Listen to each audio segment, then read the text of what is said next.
Parachuting might be the most dangerous insertion method employed by the SEALs. While high-altitude, low-opening military freefall, called a halo, is a potentially devastating means of attack, one mistake in concentration while falling through the sky at 125 miles per hour, and the moment of truth is short. One of the real dangers, I think, for the SEALs is their own image of themselves as almost invincible.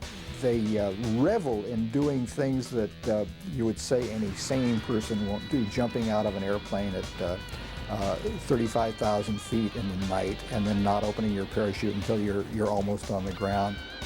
What we can do is jump out at altitudes of 25,000 feet, 8 or 9 miles away, come in using a compass very quietly and land within 25 yards of a target with 14 to 15 people.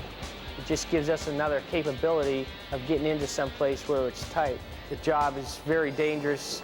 You're talking high altitudes, high winds, becoming lost, having malfunctions underneath your canopy. So many things can go wrong. This SEAL platoon and their 2 stacked Zodiac rafts, called a double duck, will use static-line parachutes to be airdropped at sea from altitudes of less than 3,000 feet.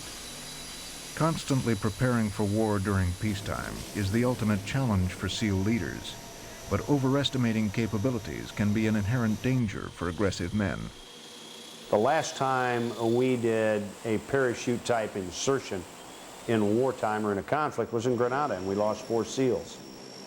They were very aggressive. They stormed out in some pretty severe conditions, and they did not survive it. Some people would say probably in that case they were overly aggressive. I'm not going to sit here, I wasn't on the ramp, I didn't make the decision.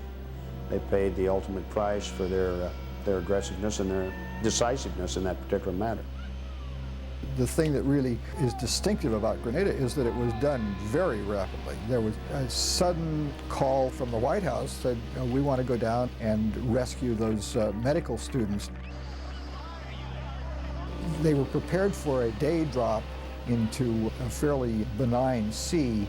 They were dropped at night into a very stormy sea. 4 of the men drowned, and it just should never have happened.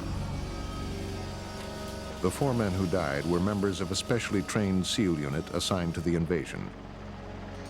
Their platoon never reached its objective of marking the airfield for an airborne invasion. 2 other SEAL platoons were to rescue hostages at the governor's mansion and capture the island's only radio station. At the governor's house, enemy fire shot down 2 helicopters and prevented a 3rd from landing. Once inside the mansion, this platoon was surrounded by armored vehicles and Cuban troops. 1 SEAL sniper was credited with 17 to 22 enemy kills during the night, which kept the Cubans from overrunning the house. Meanwhile, the 2nd platoon successfully destroyed the radio station, but was forced to escape by swimming out to sea, with several of their men seriously wounded.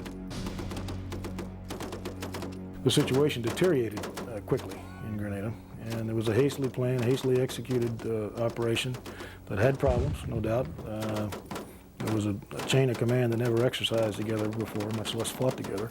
What we ran into was more than we expected.